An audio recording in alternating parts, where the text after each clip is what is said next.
সেইজনে তৰুণ গগৈ যিজন তৰুণ গগৈ অসম আৰু অসমীয়াক মনে প্ৰাণে ভাল পাইছিল সেইজনে তৰুণ গগৈ যিজন তৰুণ গগৈয়ে শাসন কৰাৰ পূৰ্বে ৰাজ্যক প্ৰতিশ্ৰুতি দিছিল যে চৰাইৰ মাতত ৰাতিপুৱাব এখন অসমলৈ পুনৰ শান্তি ঘূৰি আহিব আৰু অসমত শান্তি প্ৰতিষ্ঠাৰ বাবে তেওঁ 2001 চনৰ পৰা 2016 চনলৈ যিখিনি অসমৰ বাবে কাম কৰি থৈ গ'ল সেয়া প্ৰত্যেকগৰাকী অসমীয়া ব্যক্তিয়ে জানে যেতিয়া তেওঁ কংগ্ৰেছ কেন্দ্ৰীয় নেতৃবৃন্দৰ সৈতে কথা পাতিছিল যেতিয়া কংগ্ৰেছ নেতা ৰাহুল গান্ধীৰ সৈতে তেওঁ বাৰ্তালাপ কৰিছিল তেতিয়া ৰাহুল গান্ধীৰ আগত প্ৰাক্তন সদ্যপ্ৰয়াত মুখ্যমন্ত্ৰীগৰাকীয়ে কি কৈছিল জানেনে যে তেওঁ অসম আৰু অসমীয়াক ইমানেই ভাল পাইছিল যে তেওঁ ব্যক্তিগত কথাৰ পৰিৱৰ্তে প্ৰতিটো মুহূৰ্তত ৰাহুল গান্ধীক অৱগত কৰিছিল অসম আৰু অসমীয়াৰ কথা আৰু ইয়াতেই প্ৰমাণিত হয় যে এগৰাকী প্ৰাক্তন মুখ্যমন্ত্ৰী সদ্যপ্ৰয়াত চিৰতৰুণ তৰুণ গগৈ অসম আৰু অসমীয়াক কিমান ভাল পায় যেহেতু আজিৰ দিনটোত আমি সেই খবৰ জনাইছো যে কিছু মুহূৰ্তৰ পূৰ্বে শ্ৰীমন্ত শংকৰদেৱ কলাক্ষেত্ৰত উপস্থিত হৈ শেষ শ্ৰদ্ধাঞ্জলি নিবেদিছিল প্ৰাক্তন মুখ্যমন্ত্ৰীগৰাকীলৈ কংগ্ৰেছ নেতা ৰাহুল গান্ধীয়ে আৰু শ্ৰদ্ধাঞ্জলি জনোৱাৰ পাছতে সাংবাদিকৰে প্ৰশ্নৰ উত্তৰত মন্তব্য কৰিছিল আৰু প্ৰাক্তন মুখ্যমন্ত্ৰীগৰাকীৰ সন্দৰ্ভত আৰু কি কৈছিল প্ৰাক্তন মুখ্যমন্ত্ৰীগৰাকীৰ সন্দৰ্ভত ৰাহুল গান্ধীয়ে এই মুহূৰ্তত সেয়া আমি জনাবলৈ লৈছো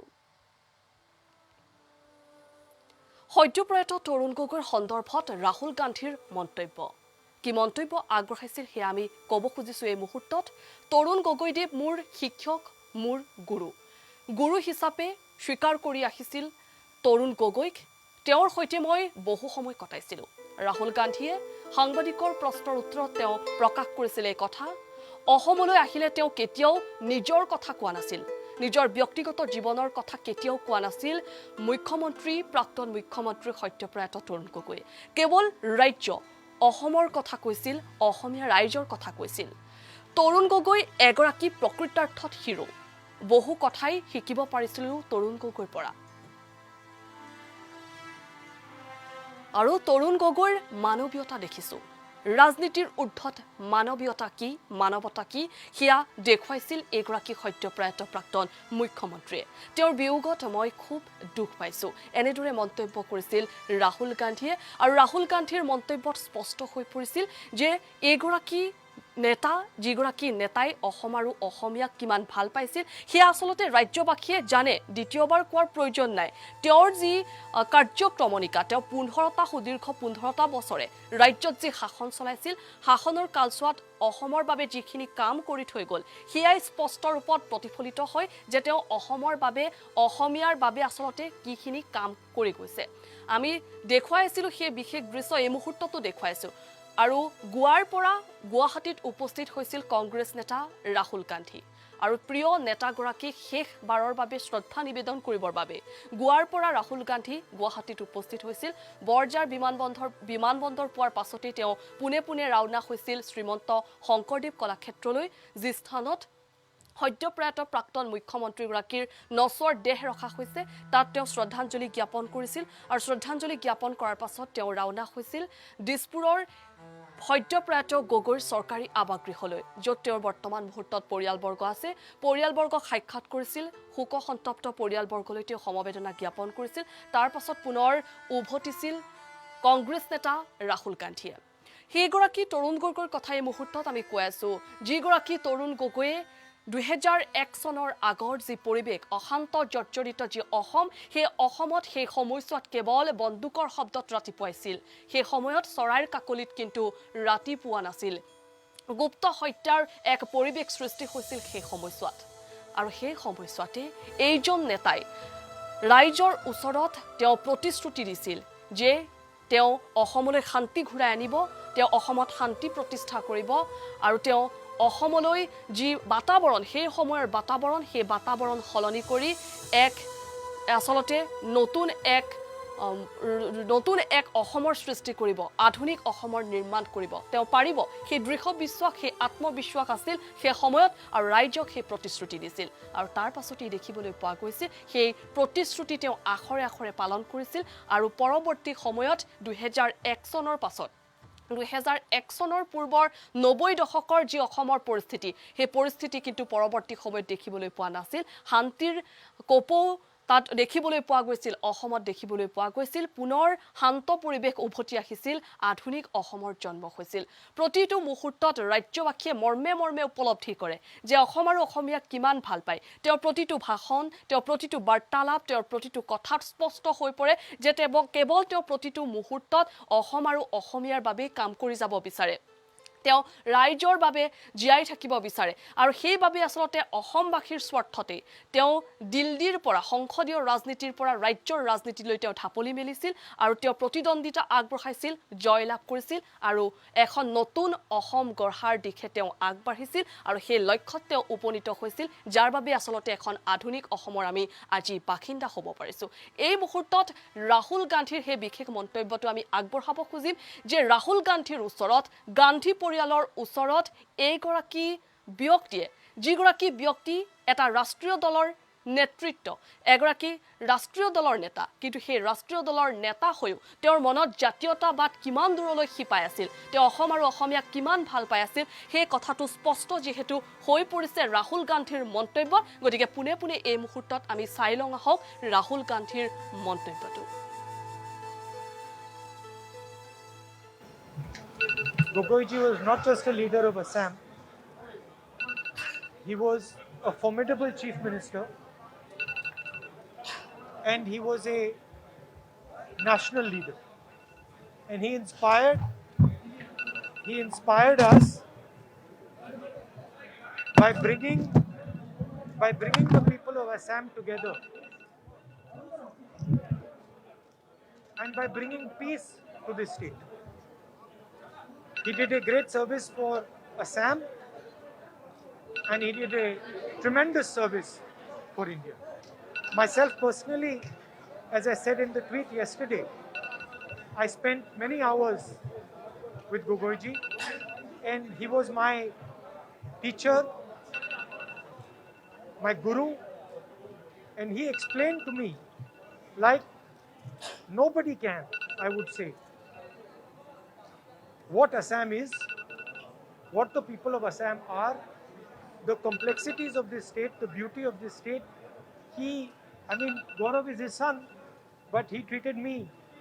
in a similar way. So I have also, there is a personal loss for me as well. Of course, we have also lost another leader this morning, Ahmed Ji, another pillar of the Congress party. So it is a tragic day for us.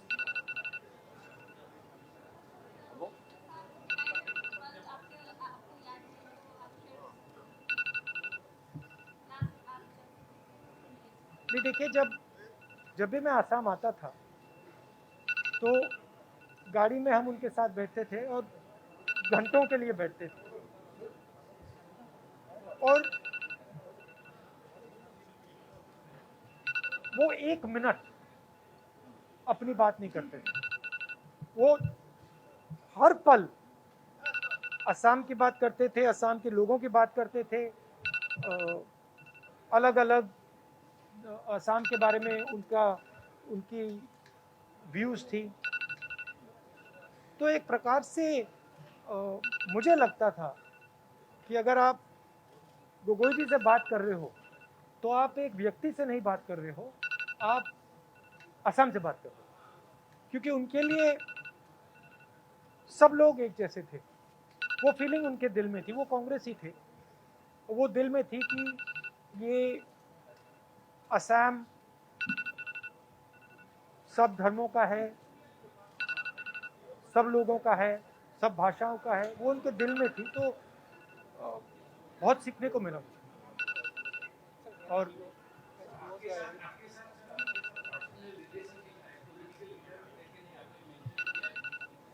पहली बार जब मैं असम आया मैं आपको खुल के बोलता हूँ पहली बार मैं असम आया मैं काफ़ी साल हो गए 15 साल हो गए और मैं असम में घूमा और जब आदमी यंग होता है तो सोचता है कि हाँ भाई मैं समझ गया बात और तो एक अंदर से थोड़ा उसको आप एरोगेंस कह दो थोड़ा सा वो आता है कि देखो मैं बात समझ गया, और फिर मैं गोगोई जी से के साथ बैठ गया, और गोगोई जी ने 5 मिनट में ह्यूमिलिटी दिखा दी। मतलब मेरे अंदर मुझे समझ आ गई बात कि मैं पूरी जिंदगी लगा दूं, जो उन्होंने असम के बारे में समझा मैं नहीं समझ सकता, क्योंकि जो उन्होंने अपनी जिंदगी में आपके लिए किया, असम के लिए किया, वो मतलब सालों के लिए वो लड़ाई लड़े। तो वो मेरी फीलिंग थी कि जब भी मैं उनके साथ बैठता था तो उनका एक्सपीरियंस चमकता था। ये था, ये बहुत कहना नहीं चाहिए, मगर ये बहुत कॉम्प्लिकेटेड और मुश्किल स्टेट है। इसमें अलग अलग भाषाएं हैं, अलग अलग विचारधाराएं हैं, इनको एक साथ लाना आसान काम नहीं, और वो काम गोगोई जी ने किया। हमारे सब लोग करते हैं, कांग्रेस के लोग करते हैं, बट वो एग्जेम्पलरी तरीके से उन्होंने, तो मुझे पर्सनली काफी दुख है।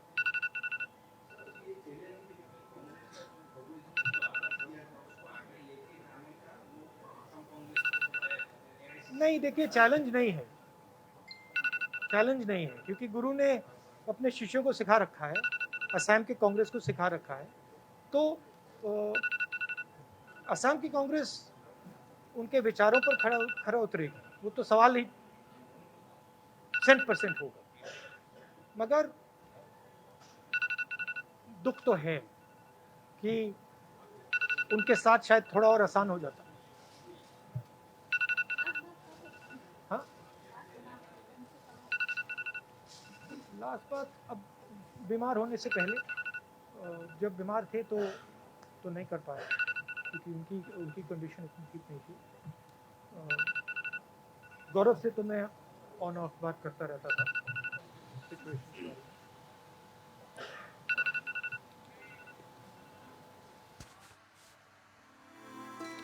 আৰু এয়া আছিল কংগ্ৰেছ নেতা ৰাহুল গান্ধীৰ মন্তব্য। আৰু ৰাহুল গান্ধীৰ মন্তব্যত স্পষ্ট হৈ পৰিছে যে তৰুণ গগৈক যেতিয়া তেওঁ লগ পাইছিল, যেতিয়া তেওঁ তৰুণ গগৈৰ সৈতে বাৰ্তালাপ কৰিছিল, তেতিয়া কিন্তু তৰুণ গগৈয়ে 1 মিনিটো সময় নিজৰ কথা কোৱা নাছিল, তেওঁ ব্যক্তিগত জীৱনৰ কথা কেতিয়াও কোৱা নাছিল। তেওঁ কৈছিল কেৱল অসম আৰু অসমীয়াৰ কথা। এই কথা স্পষ্ট হৈছে ৰাহুল গান্ধীৰ মন্তব্যত, ৰাহুল গান্ধীয়ে স্পষ্টকৈ উল্লেখ কৰিছে। আৰু এই ৰাহুল গান্ধীৰ যি ভাষ্য, ৰাহুল গান্ধীৰ যি মন্তব্য, সেই মন্তব্যৰ পৰা স্পষ্ট হৈ পৰিছে যে প্ৰতিটো মুহূৰ্তত আচলতে যদিও ৰাষ্ট্ৰীয় দলৰ এজন অংশীদাৰ আছিল, তেওঁৰ মনত কিন্তু জাতীয়তাবাদ কেতিয়াও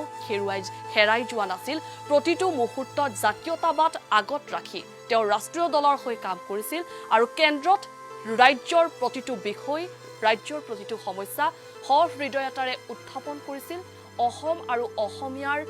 গৌৰৱৰ কথা, অসম আৰু অসমীয়াৰ যি মৰ্যাদা, যি স্বাভিমান, অসম আৰু অসমীয়াৰ যি আৱেগ, সেয়া প্ৰতিটো মুহূৰ্তত কেন্দ্ৰত উপস্থাপন কৰাৰ চেষ্টা কৰিছিল এগৰাকী সদ্যপ্ৰয়াত প্ৰাক্তন মুখ্যমন্ত্ৰীয়ে। ৰাইজৰ বাবে, অসমৰ বাবে, অসমীয়াৰ বাবে আৰু অসমৰ উন্নয়নৰ বাবে প্ৰতিটো মুহূৰ্ত একাকাৰ কৰিছিল তেওঁ কেৱল ৰাইজৰ বাবেই। আৰু সেয়ে হয়তো শেষ মুহূৰ্তলৈ তেওঁ ৰাইজৰ বাবে কাম কৰি যোৱাৰ পণ লৈছিল, আৰু সেয়াই যেন হ'ল, কাৰণ তেওঁ এগৰাকী বিধায়ক হিচাপে আচলতে এই সংসাৰৰ পৰা মেলানি মাগিবলগীয়া হ'ল। তেওঁ ৰাইজক যে ভাল পাইছিল তাৰ এটা স্পষ্ট জ্বলন্ত উদাহৰণ কিন্তু এয়া ৰাহুল গান্ধীৰ মন্তব্য। আমি প্ৰত্যেকেই জানো প্ৰাক্তন মুখ্যমন্ত্ৰীগৰাকীয়ে অসমৰ বাবে কিখিনি কাম কৰি থৈ গৈছে, সেয়া নকৈ কোৱাৰ প্ৰয়োজন নাই। কিন্তু পুনৰ এবাৰ স্পষ্ট হৈছে, কাৰণ ৰাজ্যবাসীৰ মনত এটা কথা সদায়ে থাকে, যেতিয়া ৰাষ্ট্ৰীয় দলৰ সৈতে এগৰাকী নেতা জড়িত হৈ পৰে, ৰাজ্যৰ এগৰাকী নেতা বা ৰাজ্যৰ এগৰাকী ব্যক্তি, তেতিয়া কেন্দ্ৰত বা সেই ৰাষ্ট্ৰৰ কেন্দ্ৰীয় নেতৃবৃন্দৰ ওচৰত ৰাজ্যৰ কথা কিমান উল্লেখ কৰে, সততে কিন্তু ৰাইজৰ মাজত এনেধৰণৰ প্ৰশ্ন থাকে। কিন্তু সেইগৰাকী তৰুণ গগৈ, যিগৰাকী তৰুণ গগৈয়ে তেওঁৰ সংসদীয় ৰাজনীতিৰ পৰা ৰাজনীতিৰ সৈতে জড়িত নহৈ ৰাজ্যৰ ৰাজনীতিলৈ আহিল ৰাজ্যৰ উত্থানৰ বাবে আধুনিক অসমৰ গঢ় দিবৰ বাবে তেওঁ ৰাজ্যৰ ৰাজনীতিত যোগ কৰিছিল আৰু সুদীৰ্ঘ 15টা বছৰে অসমৰ হৈ কাম কৰিছিল আৰু প্ৰতিটো মুহূৰ্তত কেন্দ্ৰত তেওঁ সবল ৰূপত উপস্থাপন কৰিছিল অসমৰ সমস্যা অসমীয়াৰ আবেগ অসমীয়াৰ স্বাভিমানক গতিকে এইগৰাকী ব্যক্তিৰ এই মহাপ্ৰয়াণ কেৱল কংগ্ৰেছ দলৰে নহয় ৰাজ্যবাসীৰ বাবে এক অপূৰণীয় ক্ষতি আজি অভিভাৱকহীন হৈ পৰিছে ৰাজ্যবাসী কাৰণ অভিভাৱকৰ দৰে প্ৰতিটো মুহূৰ্ত ৰাজ্যবাসীক আৱৰি ৰাখিছিল এইগৰাকী বৰেণ্য ব্যক্তিয়ে আমি পৰৱৰ্তী মুহূৰ্তত প্ৰতিটো খবৰ ইছান নিউজৰ দৰ্শকসকলক জনাই যাম